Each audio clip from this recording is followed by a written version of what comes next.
Осы аптада экс-президент Назарбаев үлкен мәлімдеме жасады. Жүкті әйел полиция күйеуінің соққысынан кейін мүгедек болып қалған. Шешесі туған қызын өлтірді.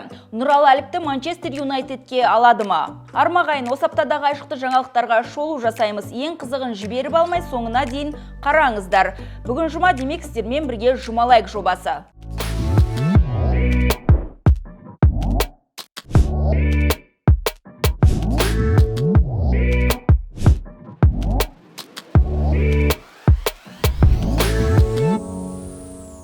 Қазақстанда соғыс болмас үшін қолдан келгеннің бәрін жасадым. Нұрсұлтан Назарбаев. Қазақстан Республикасының экс-президенті Нұрсұлтан Назарбаев інісі Болат Назарбаевтың қазасынан кейін халыққа үндеу жасады. Інісі Болат Назарбаевқа арнап ас берген экс-президент асқа келген жамағатқа ағынан жарылып сөз сөйледі.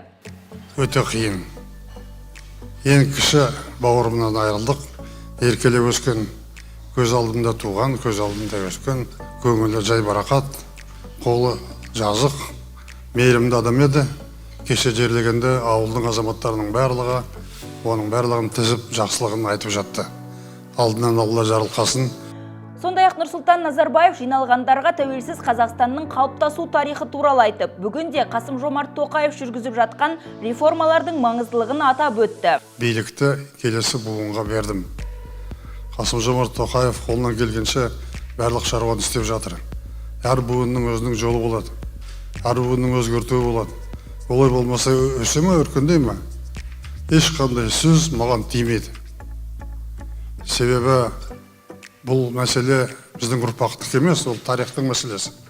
Тарих өзінің айтатын бәрі айтады. Сондықтан мен өте байсалды түрде оның бәріне қараймын. Одан бөлек Назарбаев Қазақстанда ешқашан соғыс болмағанын еске салды. Құдайға тауба, біздің елімізде соғыс оты ойнаған жоқ. Елімізді, тәуелсіздігімізді сақтап қалу үшін бір адамдай болып, елбасының жасап жатқан шаруасын қолдауымыз керек. Еске сала кетейік, 13 қараша күні 71 жасына қараған шағында созылмалы аурудың салдарынан Нұрсұлтан Назарбаевтың туған інісі Болат Назарбаев дүниеден озды. Қызылордада жүкті әйел полицияда жұмыс істеген күйеуінің соққысынан кейін мүгедек болып қалған. Жәбірленуші әйелдің айтуынша күйеуі оны терезеден лақтырып жіберген. Полиция қызметкері жүкті әйелдің соққыға жыққаннан кейін ол 3-ші қабаттың терезесінен құлап мүгедек болып қалған. Аруна Аманова есімді ер адаммен 2019 жылы шаңырақ көтерген. Әйелдің айтуынша бір айдан соң күйеуі оған қол көтере бастаған. Бірақ жағдай қайталанған сайын ол жылап, келіншегінен кешірім сұрауды әдетке айналдырған. Ол отбасын сақтап қалу үшін кешіріп отырған. 2022 жылдың 4-ші қарашасында Аруна жұмыстан кейін үйіне оралып төсекке жатқан. Бір күн бұрын ол күйеуімен жанжалдасып қалған еді. Себебі ол күйеуінің көзіне шөп салып жүргенін біліп қойған. Ер адам жатын бөлмеге киім ауыстыруға кеткенде Аруна ас үйге барып тығылып қалған. Мен қараңғыда тығылып отыр едім. Ол мені тауып алып, қонақ бөлмеге шашымнан сүйреп кіргізді. Басымнан ұрып тұншықтырды. Есімді жоғалттым. Есімді жинағанда көшеде жерде жаттым. Ол досымен үстімнен қарап тұрып, неге секірдің деді. Мен кім, қайдан секіргенін түсінбей қалдым. Одан көмек сұрап, қиналып жаттым деді әйел. Арунаның қалай құлағаны есінде жоқ. Оқиға кезінде Аруна жүктілігінің 9-шы аптасында болған. Терезеден секіргеннен кейін ол асфальтқа арқасымен құлап, омыртқасын зақымдап алған. Қазір Аруна мүгедектер арбасына таңылып, жүру қабілетінен айырылды.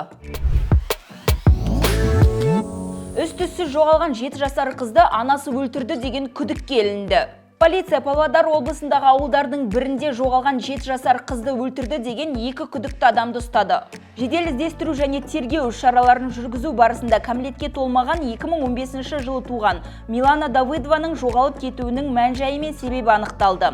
Полиция қызметкерлері кәмелетке толмаған баланы өлтірді деген күдікпен анасы мен оның танысын ұстады. Ер адам әйелдің өтінішімен қылмыстың ізін жасырған деді полиция қызметкерлері. Нет, я сильно ее не пью, я ругать наказываю, да, ремнем могу дать. Когда она сильно слушает, она не послушивает вообще. Күдікті әйел жұмыс істемейтіні белгілі болды, және оның 2 баласы бар. Ұсталғандар қылмысын мойындады. По подозрению в убийстве несовершеннолетних сотрудниками полиции задержана мать и ее знакомый, который по просьбе скрыл следы преступления. Задержанным дали признательные показания. По факту убийства начато досудебное расследование по части 3 статьи 99 Уголовного кодекса Республики Казахстан. Кісі өлтіру фактісі бойынша сотқа дейінгі тергеу басталды. Қазіргі уақытта қажетті тергеу әрекеттері жүргізіліп жатыр. Оқиға орнында мамандар жұмыс істеуде.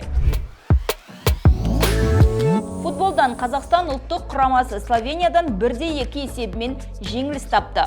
Еуро 2024 турниріне іріктеу кезеңінде бақ сынаған Қазақстан ұлттық құрамасы қорытынды ойында Словениямен кездесіп, 1-2 есебімен жеңіліс тапты. Командалар Словения астанасы Люблянядағы Стажица стадионында кездесті. Бұл N тобының соңғы туры болатын. Нұралы Әліпке Манчестер Юнайтед қызығып отыр. Қазақстан құрамасының қорғаушысы Нұралы Әліп ағылшын командасының назарына ілікті. Оның үстіне Манчестер Юнайтед қорғанысқа лайықты адам таппай, қатты қиналып жатыр, өйткені Рафаэль Варан жарақат алды. Ал Харри Магуайр мен Джонни Эванс сенімсіз. Трансфермаркет порталы қазақстандық футболшыны 2 миллион еуроға бағалап отыр. Ал Қазақстанда Сан-Маринмен болған ойынды көпшілікпен бірге тамашалаған президент кішкентай жанкүйеріне шарфын сыйлады.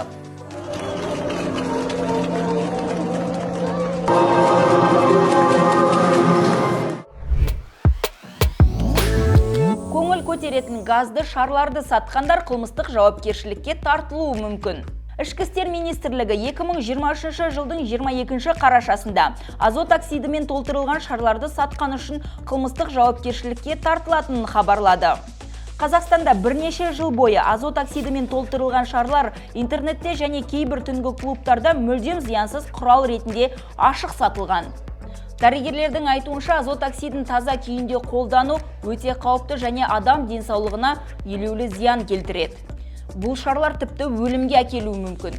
Зиянды заттарға өстенбей, соғыссыз бейбіт елде өмір сүрейік. Балаларға жете алмай зар болып жүргендер бар екенін біліп жүрейік. Сол себепті барынша балаларымызға қамқор болайық. Осы аптаға келіп түскен маңызды жаңалықтардың реті осындай. Біздің YouTube каналымызға тіркеліп, пікір мен лүпіл қалдыра кетіңіз. Келесі аптаға дейін сау болыңыздар.